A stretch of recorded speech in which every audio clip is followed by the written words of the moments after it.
पुग्छ, जो पुग्छ, जो दादा छ त्यही सांसद बन्छ, त्यही मन्त्री बन्ने अवस्था छैन।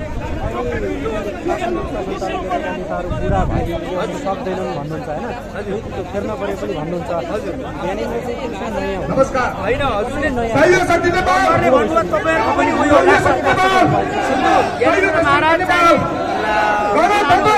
त्यसलाई हामी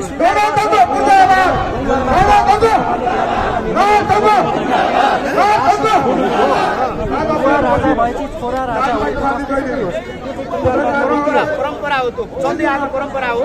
परम्परालाई इज्जत गर्ने तपाईँ पनि राष्ट्रता ल्याएर तपाईँ पनि इज्जत पाउनुहुन्छ। तपाईँले राम्रो गणतन्त्रमा जति तपाईँलाई विश्वास गर्छ गणतन्त्र आवश्यक छैन बाबु। एकात्मक सिस्टमले शासन प्रणाली बनाउने हो।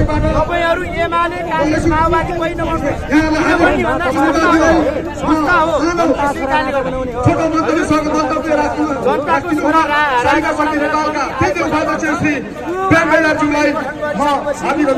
आन्दोलनले के भन्छ, जनताले जे भन्छन् त्यही हुन्छ, त्यही स्वीकार्य हुन्छ। केन्द्र महाराजलाई आदरणीय दाजुभाइ दिदीबहिनीहरू, हामीले चाहिँ नेपाली जनताले स्वीकार गर्छ विषय हो भन्दा बढी यो नारा केन्द्रित कार्यक्रम हो।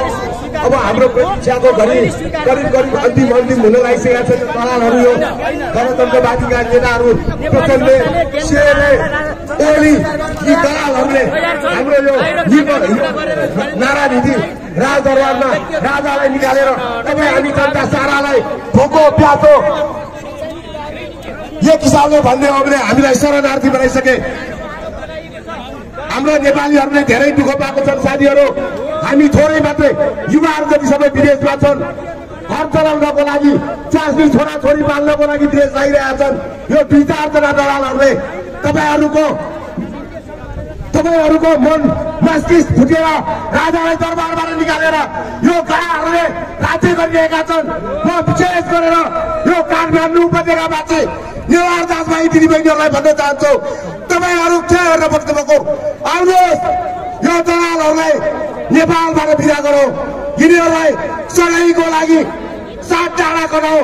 यिनीहरूलाई फेरि लगेर गोल के भन्छ त्यो गोल जेलको गोल घरमा लगेर खानु भन्ने, कालो कोठरीमा लगेर खानु भन्ने बिदा हुन्छु।